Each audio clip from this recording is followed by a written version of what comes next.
Hi, good evening.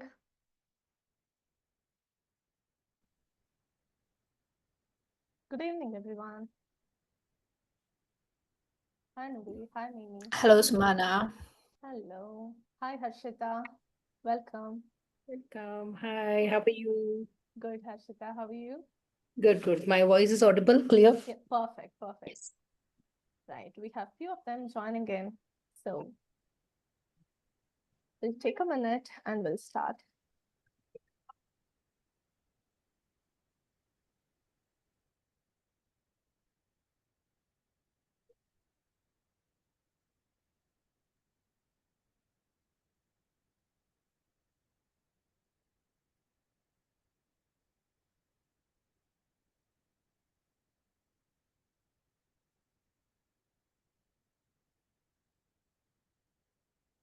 Mimi, do you want to check on the group? Yeah, I don't see any reply, so I guess No you worries. can That's start okay. off. They'll be joining in soon. But Yeah. anyways, let's start. Good evening, everyone. So on behalf of Hallam International Educators, I warmly welcome all of you to this exciting live event. So along with our live stream viewers and all our participants joining the discussion. So the Hallam International Educators Forum is a group of alumni of Sheffield Hallam University with postgraduate degrees in education. And our platform fosters meaningful discussions, sharing perspectives, ideas on education related topics. We aim to raise awareness, address current issues, and support teachers, parents, and students in relevant areas of discussion in education. So today we continue our important discussion on skills versus scores, redefining academic success beyond test scores. So last week, myself and Mimi, we had a great time talking with some of our participants. And today I'm very happy to have a special guest to make our discussion even better. Please join me in welcoming Dr. Harshitha Sharma from India. She is an inspiring educator, author, and a leader. She is the founder of Brainstorm International and has over 30 years of experience helping teachers, parents, and students succeed.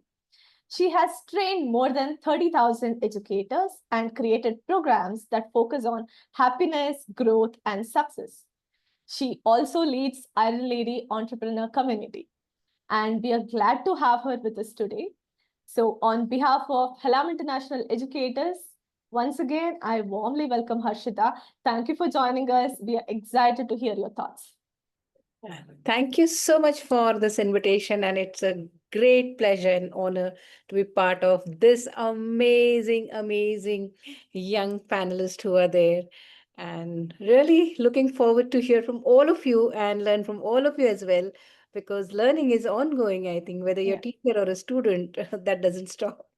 Yeah, yeah, that's true. That's true. Thanks, Harshita. And this session continues our talk about balancing grades with developing important skills. So, previously, we discussed how focusing too much on test scores can stop students from learning things like critical thinking and teamwork. We also talked about how parents and teachers should help students find a good balance between getting good grades and as well as building skills. So, today we will look at what grades are for, how well they work, and how they affect students' mental health. We'll also be asking some questions like, are grades a fair way to measure learning? Do they impact students' well-being? Are there better ways to assess students? The session will include some reflections, a summary on why we need to improve how we grade students, and also thoughts from our guest speaker. And so let's get on. Firstly, Harshita, do you want to share with us, like based on your experience and observations, what do you think are grades an effective way to measure a student's abilities? Okay, first of all, I think when you're talking about the skills and the scores, I would say it's a pressure to progress. Yeah, It's a full proper pressure to progress, which is there. So, if a child can't learn the way we teach, then it's high time that we teach them the way they learn, which is there. I know the grades have been considered as the backbone of the entire academic system, which is there. And even in the, earlier also, it has been emphasized, which is there. But what has changed? A lot of things, the way the receiver, the children, when we're talking about the 21st century generation, which is there, the entire processes has been changed, which is there, right? Now, we need to also ask there are like, is only the grade efficient way to measure achievement or motivate student, or what is the other way which is there? Or like, can grades and scores, I could say, create standardized benchmark in emotionally complex word today, when we say that, are the grades serving the purpose, or are they becoming the part of the problem rather than the solution which is there? Mm. If I share the data, I think it is a very, very shocking data. The impact of the mental health, what has been 74% teenagers report being often or always stressed by schoolwork. In India, 12,000 students, they've commit suicides or recorded between, I committed suicide between 2015 and 2022, which was there due to academic pressure.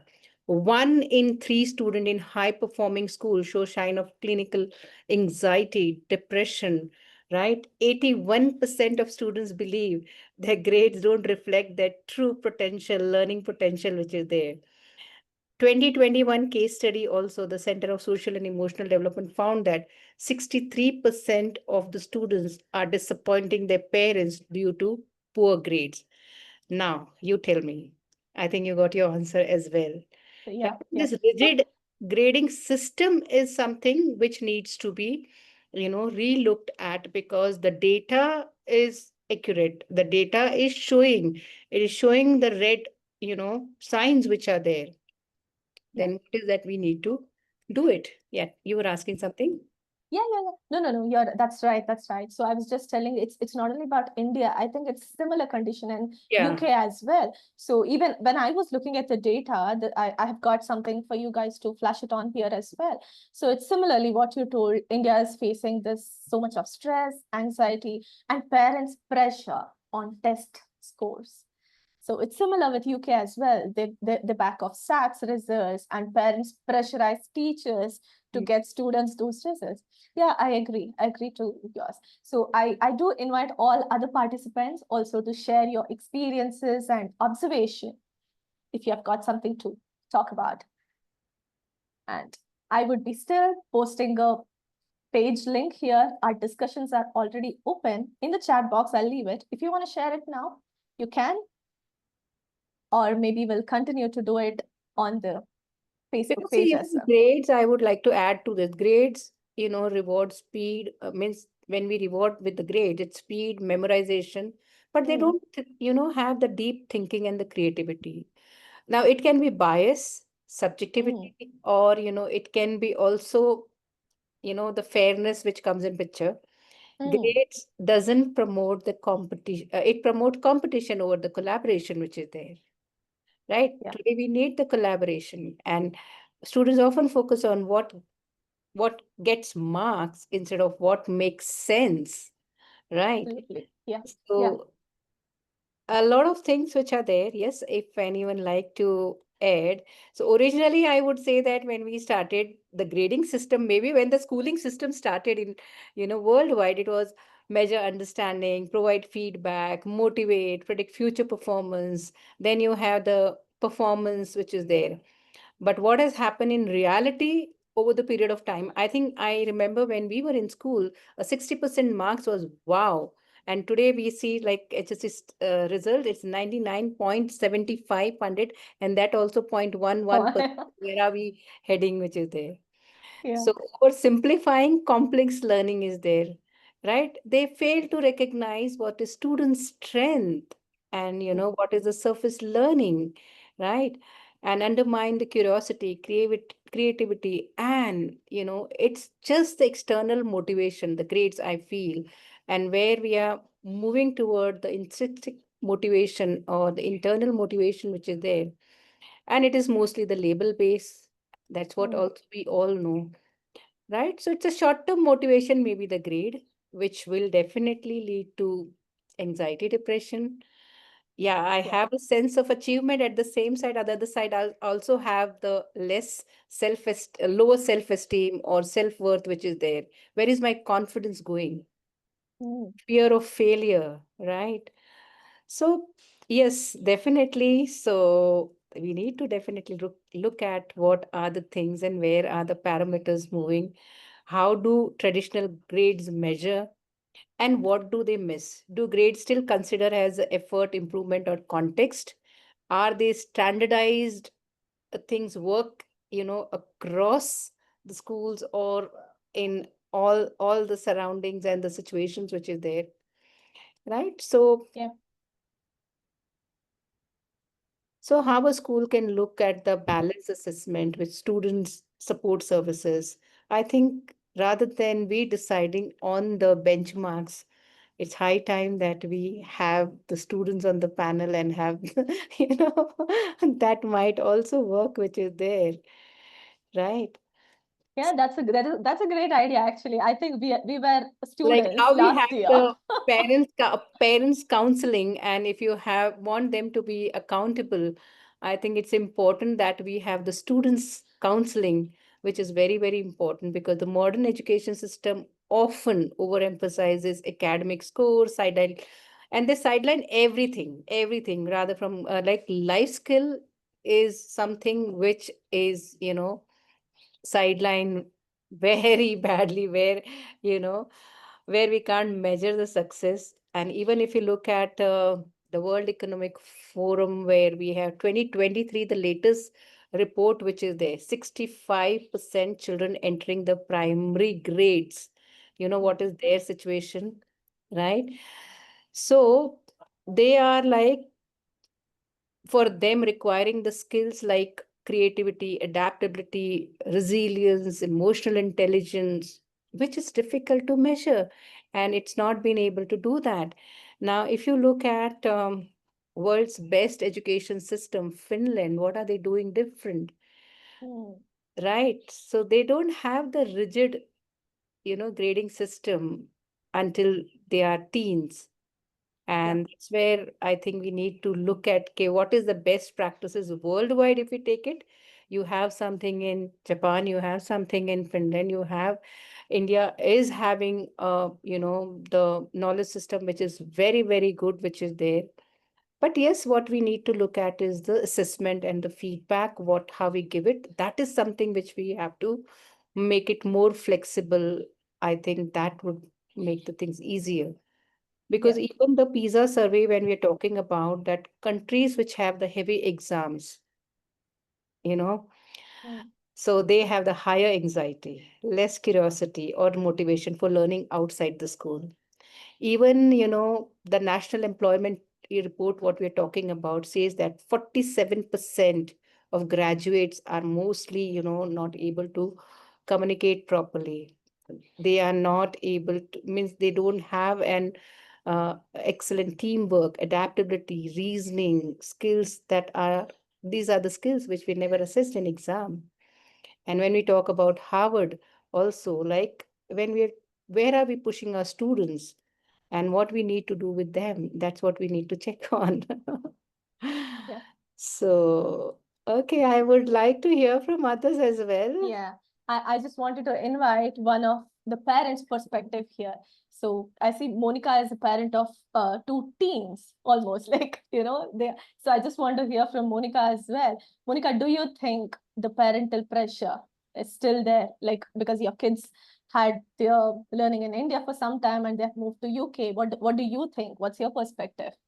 Yes, first I would like to thank Dr. Harshita for joining our forum. It is an honor to have you, ma'am, and with such a lovely experience of 30 years of experience. Like, yes, you're absolutely right. It is like a pressure to progress. It is not only for the children, ma'am, it is for the parents too. Because in India, when it comes, it's mostly like labeling the child, and it is definitely an indirect pressure to the parent. And Sumana, yeah, thanks for pointing out. Yeah, I personally couldn't bear the pressure in India back, and I really wanted to. experience, or like it's kind of an experience in my life coming here to UK. I just wanted to see how the education system which we adapted, the whole Indian system education is adapted from the UK because we were ruled by them.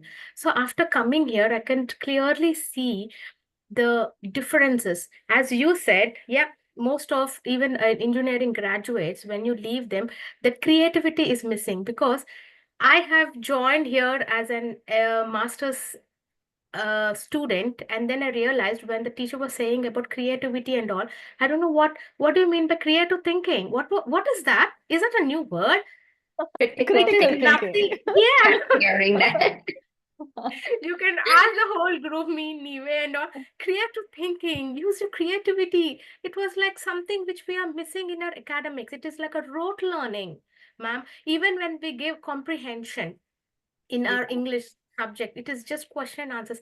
Our mind is so tuned to, okay, this is the question, this is the answer. But in reality, when you come to the life, it is not question and answers. Yeah. And this has to be addressed. When we talk about the best practices in India, I really want to know, like, why we are termed like India is progressing, but when it comes to the creative thinking or the curiosity in the child, I feel I'm not finding it back in India. My son used to feel so much pressure over there because it is all about homework, doing it, and then only on the grade system. He never went happily to the school because he was in year 7 at that time. But when we came here, he said, like, it is so different here. Why? Because how they approach to grading them is, you could say it like more formative assessment in the class, which is still missing back in India. We are still with the standard scale of, okay, fine, this is the unit test, you're going to be great. Why should there be anything like, okay, this is the end of the unit, you do it? I really wanted to address that part, ma'am, because being a parent, like, it is just not the academics that we need to grade, because when you come out as a graduate outside, your degree has nothing to do with the life skills which we achieve, especially the collaboration, or like what you could say, like the social skills. The social skills are so low in esteem for the Indian students here in UK. I'm so sorry. Like, maybe I might, few people might not agree with me, but trust me, the confidence levels and all, technically we are very good. But when it comes to the communication skills, collaboration with the others, the teamwork, and the simple thing, what you could say is the emotional skills. The emotional skills, like if somebody is not feeling well, we become blank, like, oh, I'm not doing well. I have seen from so many people, like, they do not react immediately.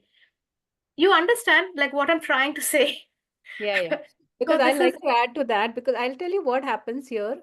Okay, otherwise, if you see in the Western world, the school definitely play a vital role.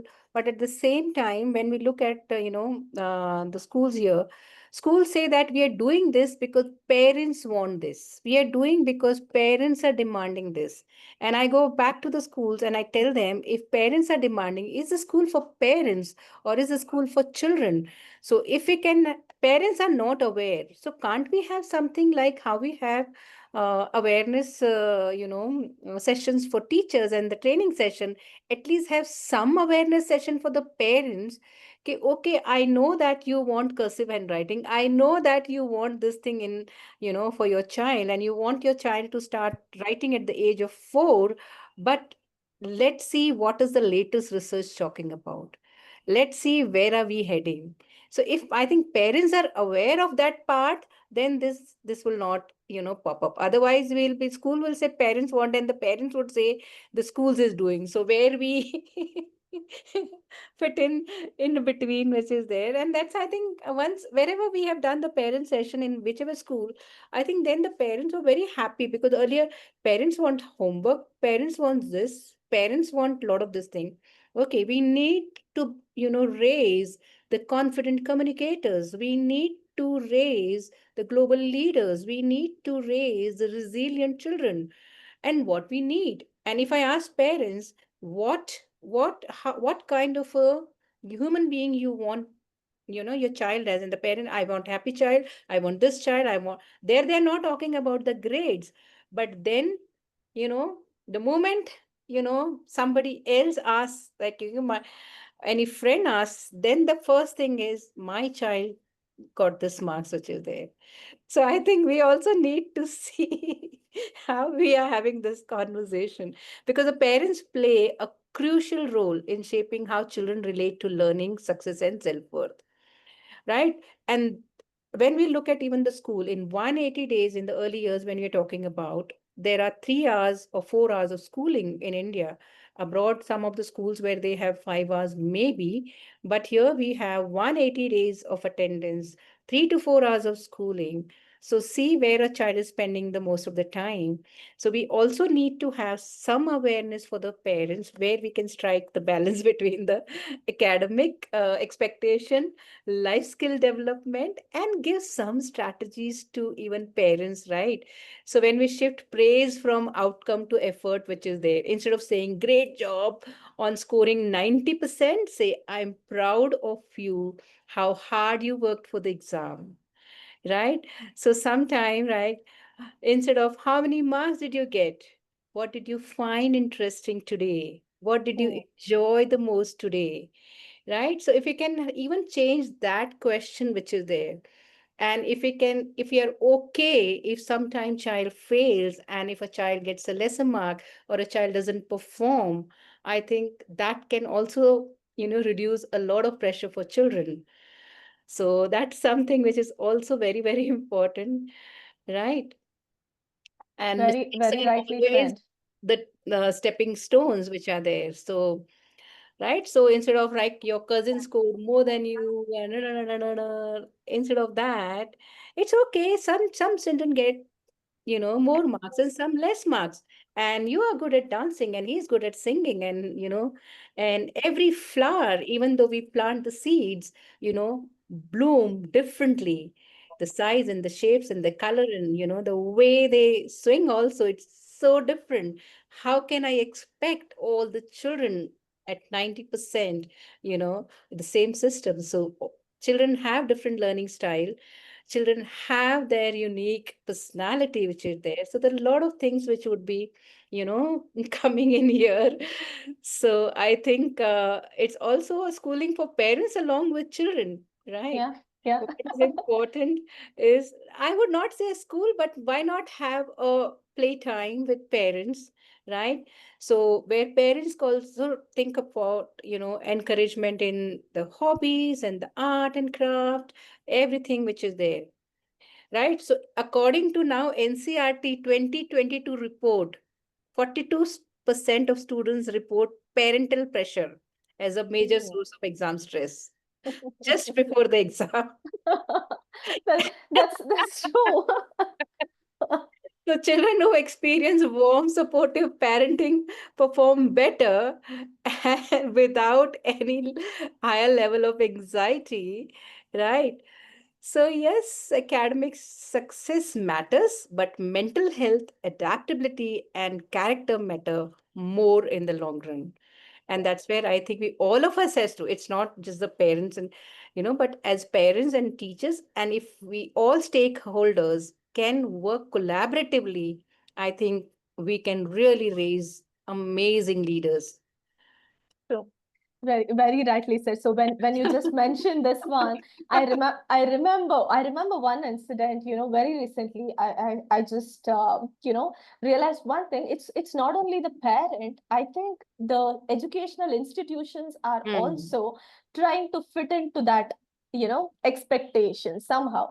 So I wanted to share one incident. I do have my tutorials, so I get students' report card every time. But then mostly I don't try to collect and look at the report cards. Mostly I don't. But then when parents wish to come and show the report cards, I just had a look at one of the child's report card. It was 99.99.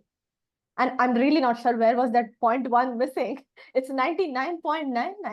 And I am very sure about the performance of the child, and I know what is the caliber of the child and what skills or whatever, like how can she do this test well.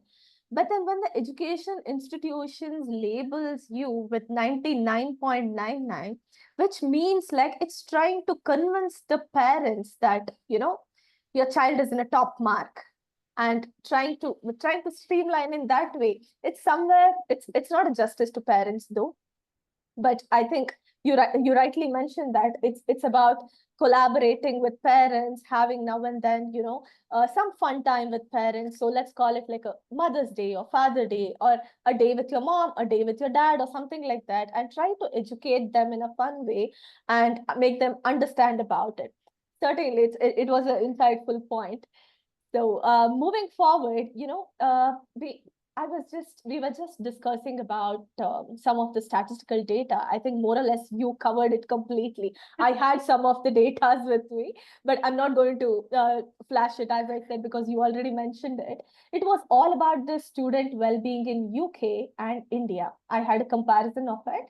So according to the NHS survey, mental health of children and young people in England 2023, over 25% of children aged 8 to 16 with a probable mental health disorder had parents who couldn't afford for them to participate in activities outside school. And if we have to talk about India, in India, exam stress is a serious issue. A 2011 Pew Research Center survey found that 44% of parents put too much pressure on their children to succeed academically. As we all know, we all have gone through that. This pressure can lead to depression, anxiety, and even tragic outcomes. And considering these points, how do you think that the grading system affects students' mental health, especially during exam periods? I mean, I've always seen that, students face this battle of one day test match. Yeah, that they have it. That's what, because see, basically, what happens is now today you're talking about UK, but in India, if you look at the government school, we don't even have a counselor. Yeah. Forgot about, means we talk about anything else, but we really don't have even a counselor which is there, which is so difficult because a teacher is handling everything. And even though wherever we have some of the schools, we don't have still like one amongst like say 1,000 students, not enough. And that too also it's not so easy for you know for them to manage most of the time. Even there's no diagnostic done, even though if you have children. Now we know that 10 to 12% children are sitting in the class who have more or less learning difficulty. They are Mm. sitting in the same class, they are going through the same lessons.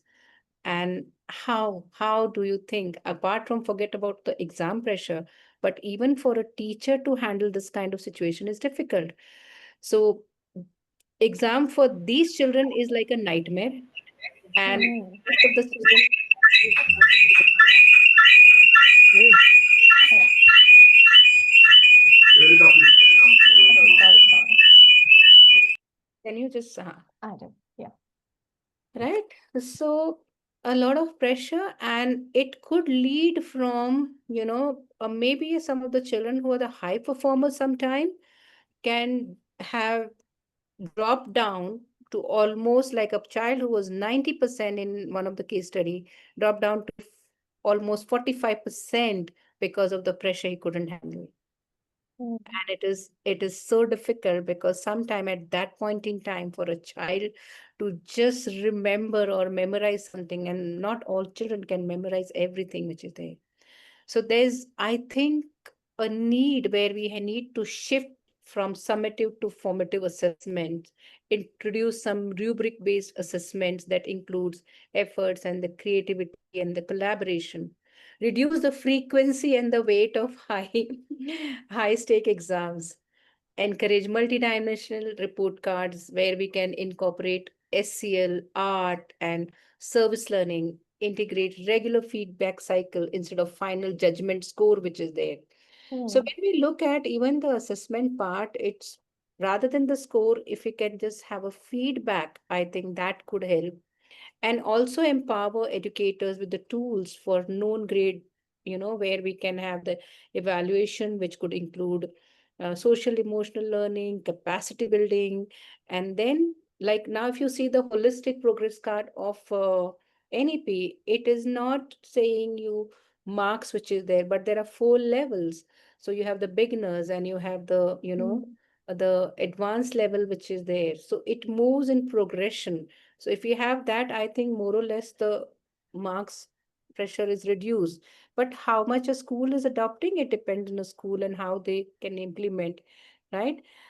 And definitely minimize the grading bias, offer some of the at least, um, which can activities which can reduce the stress, and art can be an integral part of the entire system, because art works like a therapy which is there, and give them the choices between the maybe the visual art to the you have the music or the theater or any of these things which are there, right? And awareness session for the parents about the learning styles, peer support system, right? And have the safe spaces to discuss the academic pressure and the expectations. So that is very important. Yes, engagement with the parents, uh, and how they can, have the simple activities which can work with children, right? So encourage praise for efforts and the processes and not just the result, right? Mm. Have the parenting session, which is on the 21st century learning goals, and the assessment, which is there, involve parents in student led conferences, Mm. right? So Yeah. to shift focus from grade to growth, that this is what children are doing, and that's where we need to do it with it there. So I think a student can really do wonders. And the change what we need, I think the answers to most of our question is, with them. And if you have an very healthy conversation, I think you get a lot of answers and insights, okay, what is actually happening at the other end, right? So one side when we have a parents who has an expectation, and the other side where we have a child who is like, not able to fulfill that expectation which is there, and what is that bridge and how do we connect, and what is realistic, we need to look at the realistic which is there. So are these marks and grades giving me the job opportunities which I'm looking at, or are the skills? Because I think now even the jobs also, if you look at the research, the 85% what matters is your skills over the scores. Mm. 50% is the scores in the job market also. So Yeah. it gives you all the answers. So modern education system, like often it overemphasizes like the academic scores, sidelining the critical life skills, but where we have the real evidence and the insights which is there. And that's where I think we need to shift that focus. Mm.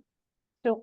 So that's absolutely right, and I think it's a certainly great point. And I would like to invite other participants as well, like to think and share some perspective. Like as teachers, how should this make us think differently about how we test students? Now, let's talk about how we can do it practically based on what you know. What practical things can schools do to help students worry less about the tests and feel better mentally? So, if anybody, like Nove, Adeline, Florence, Mimi, anybody would like to add on your thoughts on it, go on. I was pretty much part of the previous discussion, so I'm waiting for others to jump in. Nove, do you want to share something? Yeah, go ahead. Hello. Hello. Um, Actually, I'm just waiting for the till the end because, like I said, I have the different perspective. That's why.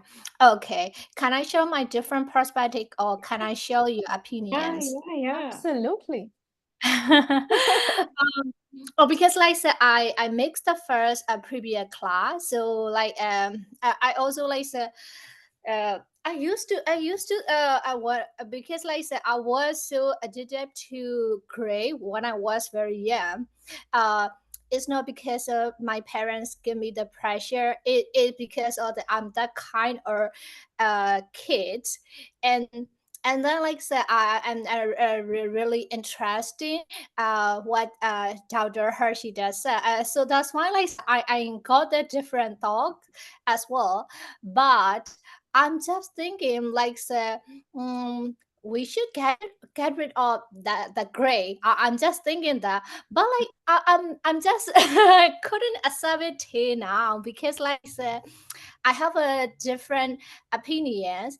Yes, I'm just considering like so what you mentioned is like in the modern era, like the when we like concerning about the job opportunity grade that doesn't matter, but actually like so many experience about the applying for the scholarship. So at the time like the grade really matter, my Yeah. GPA really matter, and then I noted that first. So like if like if the we don't think about the grade, so like everyone are the same, and that's some kind of saturation. Like how will they like if not like all the people are the same, like how will they know that like I'm the excellent one, and that kind of like like people like said they can't check the whole history because they don't have a detailed record. What they can see is like maybe like my personal statements, or like another one is my GPA, my record about that. And then I also have uh, actually like the my GPA is not that much bad, like but actually sometimes like when I want to get into the university that is like really good ranking, so like at that time also grade really matter. um Yeah. and then So like I'm yeah. not saying, yeah, I'll just like to add. So when we're talking about the grade, it matters. Definitely it matters. But are we looking at just the rote learning or the concept understanding? Right? So Mm, the whole yeah. process of, giving just the paper and pen test might not work.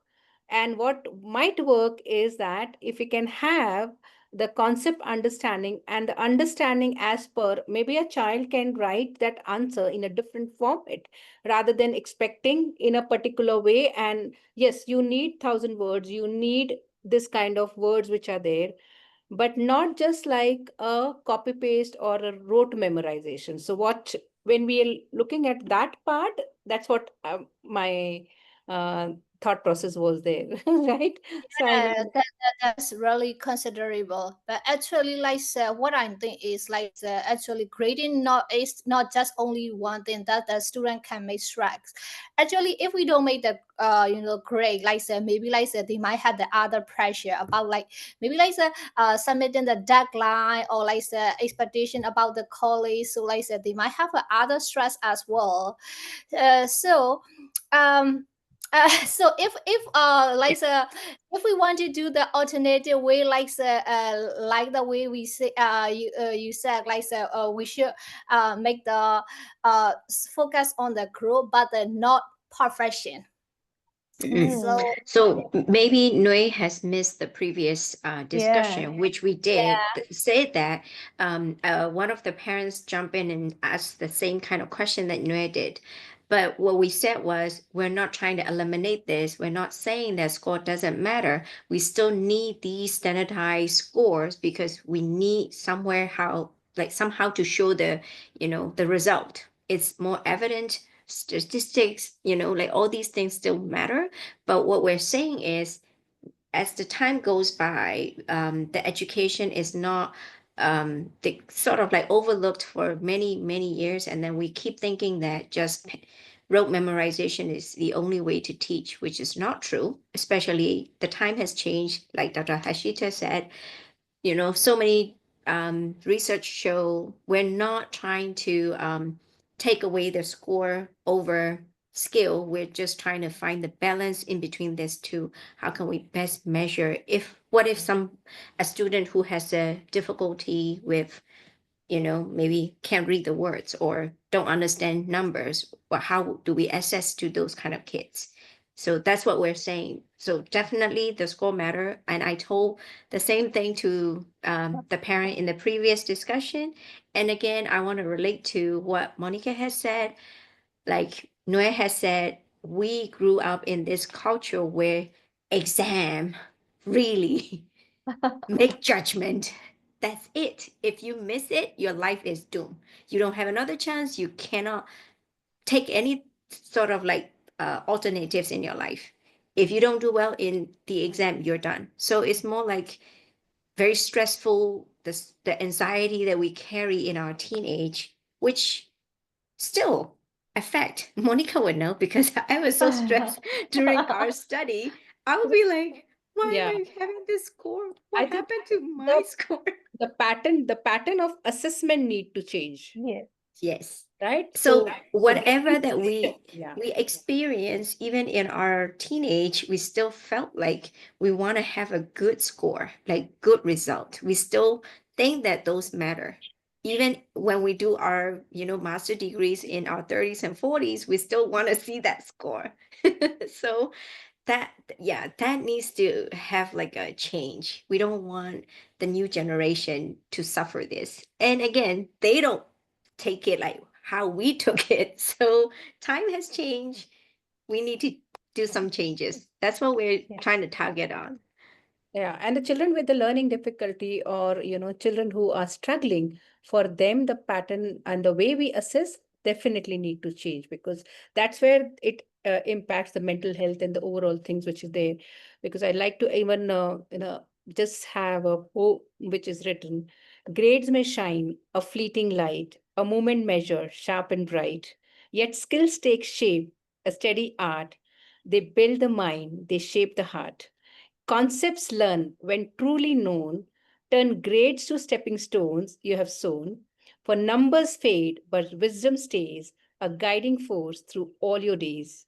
So seek the grades, but chase the skill, master the craft, refine your will, for knowledge deep, when understood, turns fleeting marks to lifelong good. Wonderful. Very well said, actually. Yes, so Really nice. If you would share Rethinking it about to, yeah, if you wish, you don't mind share it to the rest with, Monique, Sumana, you could yeah, just yeah. add in I'll, there. Share I'll, it in I'll the group. share this. Thank I'll you. share this with her. Yeah. Yeah. So rethinking about the assessment, Harshita, as you mentioned, I think that's what has to be Yeah, standardized, that's what we right? need to just relook at. Okay, Yeah. the way we are assessing the children and what are the different ways which we can do it. So I think that could take care of a lot of things. And Yes. yes, we also need to nurture, because along with uh, the grades, when we have the balance of both, it would Mm. help. And Yes. mostly the mental health issue of the children who are struggling and who needs more practice, the challenges with them. And we need to have that inclusive class, and we can't just have those children out of the system, Mm. because that number is also growing very fast. Yeah. And it is not easy for those parents, and it is really, really difficult, which is there. That's where Dr. we Hashita, can I ask you a question since you're saying this? How many students are in one class typically in India? it depends on a school, because there might be a school where you would have maybe 25 children, and there might be a school where you have more than 50. But more or less, on an average, there are 50 students in a class, means at least not less With than a ratio of one teacher? one teacher. Yes, Mhm. that's what I'm trying to say. Which, Yeah. So yeah. do you think it is possible? Is it still like manageable, or is it likely or unlikely to change the system and having one teacher handle that many students to be a holistic development? I doubt that. No, that's what I'm telling. We don't have the human resources, because That's the even if I point. need to have, where are the counselors? So many numbers. Where do we have it? I'm talking about, if you visit any government school, there's not, forget about the counselor. We don't have any other support system. See. right? So Yeah. that's where it's a not just one thing which is there, but I think yes, we need to look at many different angles and the many different ways and the perspective to make really the education holistic, not as H holistic, but WHO holistic, which is there as a whole entire True. which is very important because it is a battle. It is a battle because at the same time, when we're looking at the expectation, yes, where a child has so many distractions, and to ground that child to focus on something, we never had so many choices. Today children, right? What do I choose? I really don't know. I'm so confused because this is good, this is good, this is good, this is there, and I really don't know because my mother is saying something, my father is saying something, my friends are saying something, and I don't know what I am good at. And who will tell me that? Because I have no clue. Where should I head? Absolutely, On yes. top of that, the teacher would say something in the class. Yeah, top of Whereas that, at yeah. least when we were young, we only look at the score, but we don't know what we want. And we did not had so many distractions. See, when we were in school, Yeah. did we had the mobile? Did we had so Nope. many screens to look at? What we were doing was going to the school, playing with the friends, chatting, talking. Where is the social Okay. connection? There is no social connection. Even the family sometimes have no communication for days, what I feel. So the Yes. child Yeah. is lost. Yes. That's Right. what we are talking about, the digital influence as well, which will be the next discussion. So it's a big place that the new generation is facing, and same as the parents. So And I it will think be now, interesting. last what I saw, one of the posts where Sweden has completely removed the digital class. So, see, when we are saying Oh, that excess of everything is bad, so we know that this is good. It is tempting, but we need to know how to balance. So, hybrid definitely works. It's not that you completely just remove and you had hmm, too many things which were there. But I think you can balance both. It really works wonderfully, which is there. Let children play in the Mm. rain and sun and winter, and let them enjoy the nature and let them watch.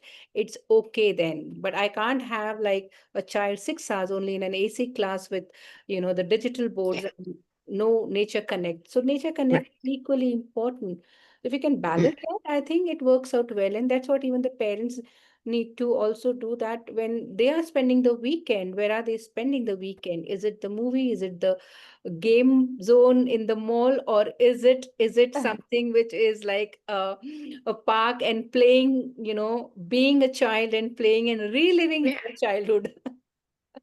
right. I really would like to add to this, Dr. Harshita. You're absolutely right. Now, the term of enjoying holidays has become go to the mall, go to the video game, or sit at home or watch TV. Absolutely right. And ma'am, I would just like to add a little point. Like Neve is, she's absolutely right. What she's trying to tell, like without the grade, maybe the grade would help us to shortlist a resume. But when it comes to the actual interview, there will be a behavioral scenarios, like a live scenario they would give. At that time, they are choosing how well, though you got 90%, but is your emotional quotient that good? So that is where here, especially in UK, while the interviews are going on, I have seen there are behavior questions which I haven't seen in India, ma'am. It is not that I'm Yeah. pointing it out, I'm just trying to generalize it. So, what I feel is when it comes to the academics, there should be a balance of not in IQ, which is an intelligent quotient that uh, focuses on your grades, as well as let's put on this EQ a little bit so that okay, your emotional quotient where all your behavior questions come. I feel like the teacher should at least say like, okay, write a personal statement, write about yourself. That makes a child think about like, okay, what am I, apart from what the teacher think, mom think, dad think, or whoever the friend, what am I thinking?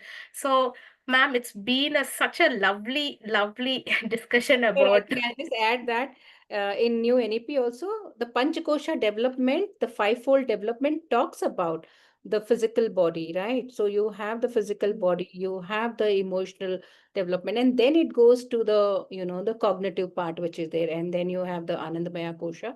So that's how it is. You need to have the fivefold development. So you can't just have this and this, but I need to make sure that I connect with myself and I also connect with the outside world.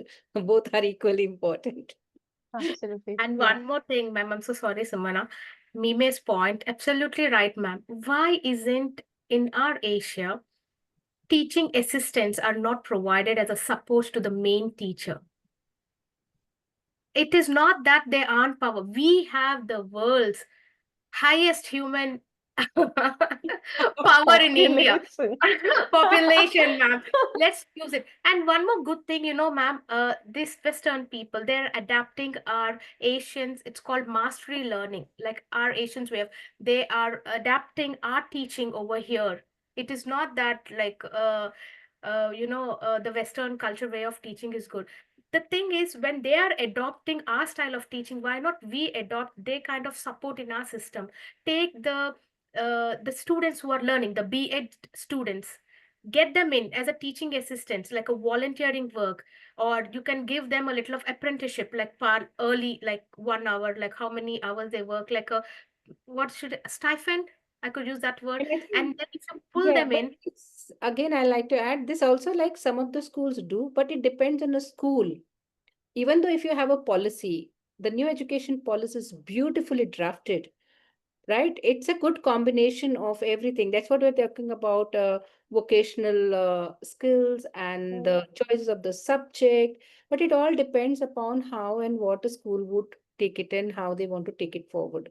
So even though you have the system, right? So every, like say, whenever you have the rules and the regulations also, in our house, how we we are, I would say that, balancing those rules is up to us. Similarly, the school, it depends on the leader and then boils down to you know the teachers. So there are schools, I would say, that they have the support system. There are the schools where you have the minimum numbers, but there are the schools which also have the higher numbers. So there is, it is there, it is not that it's not there, but the ratio is lesser maybe, which we can have it more. Yeah, absolutely. This we can understand. It's up to the educational institutions, is it, to take it out further. I think this topic has been very engaging, and I understand that there's more to explore. However, due to time constraint, I think we need to conclude it here. I would like to invite Mimi to summarize the main questions we discussed, and then I would like to invite Harshita to share the concluding remarks. Okay, sure.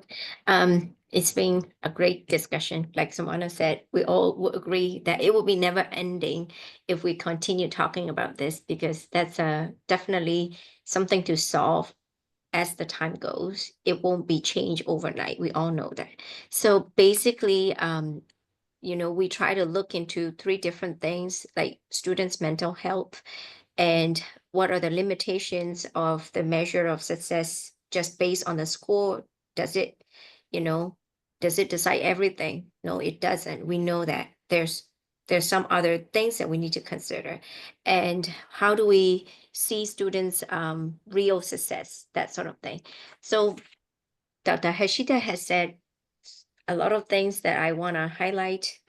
It's one of the biggest takeaway, I would think, because we all know that we can't change the school, we can't change the policy, because we're just educators.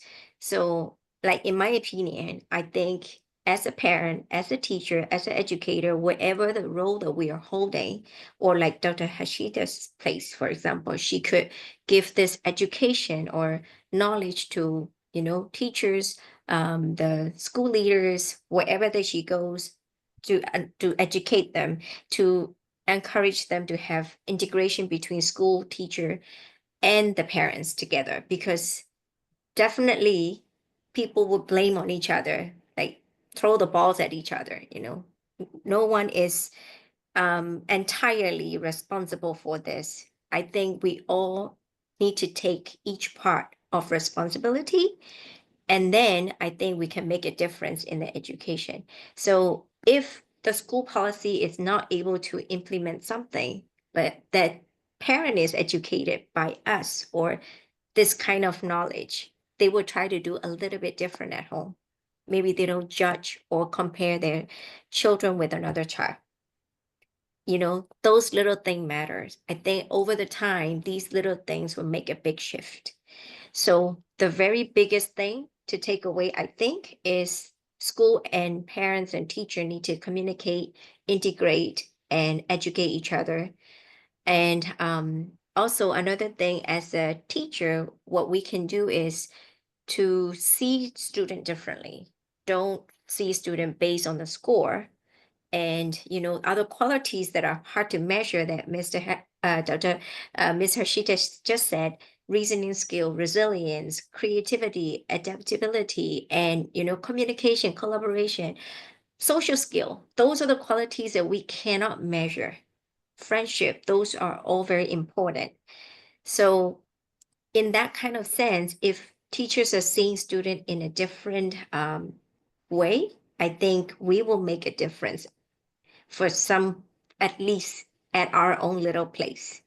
So I would say I really like the word also, grades to growth, instead of the score only. Look at it as a progression. Don't look at it as just one point, because it doesn't decide, like, our lives.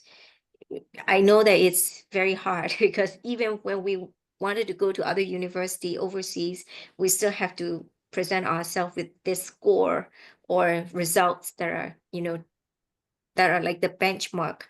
But I think there are other ways to get around it. For example, I shared it in my previous discussion last time. I couldn't get into a teaching credential or a teaching certificate program because my degree in my country is not recognized in the UK. However, I can still make my way around it. I could go for a master in education course. I can still do a continuous PhD course, and I can still do something related to that if I want to. Or I can do a distant learning teaching certification course. So like actually when it comes to the real life, I think the scores matter, but then when they limit you, it's not the end of the world. So we have to learn to grow out of that. But if the little children learn to be okay with the failure, be okay with trying another chance and find other ways, be the problem solver, be the conflict resolution, part of the, if they can resolve the conflicts, then I think their life will be more flourished. I feel like we're stuck in a lot of the turning points in our life, and it's because of part of the tradition of upbringing from home and also the very rigid education system. So hopefully in the future that will be less pressure, anxiety, and depression for students or children who won't be thinking about hurting themselves for exams. And yeah, the last thing is student counseling, which is peer support, which is very important. But the thing is, like, that is the biggest lack in Asia. So we're hoping it'll come slowly. Now we're addressing, hopefully that will spread to the world. So Sumarna, do you want to add anything? Or Dada Hashida, do you want to? I think you have summed it up so well, so well, and it has been amazing, panel and a very, very insightful discussion. I think it's just the rethinking the assessment pattern would also change a lot of things. So as we reflect on the role of grades in education, one thing is clear that, while they serve as a measure of academic achievement, their impact on students' well-being and learning cannot be ignored, right? So yes, our discussion has definitely highlighted on the key concern whether grades or accurately reflect understanding, their influence, which is there on their uh, uh, mental health, and the limitation of the traditional assessment methods, which we need to relook at. I think The method of assessment, definitely individuals, it is in their hand and they can definitely, uh, I could say that relook at that. And to build a more effective and the student-centered approach, which is very important, it is essential to explore alternatives, methods of assessment that prioritize concept mastery, skill development, emotional well-being alongside the academic performance. So the growth, adaptability, and the lifelong learning should be the ultimate goal, not just, just the grade and the marks which is there, right? So actually creating a very, very supportive, meaningful, and holistic assessment model that empowers students to thrive, not in classroom, but also in their life. Brilliant. Wonderful. Thank you. Thank you, Mimi. And a special thank you to Harshita. It's Thank been you. a very pleasure having you on our HIE's platform. Our sincere thanks Thank you. our sincere thanks goes to all Thank the wonderful participants and viewers as well.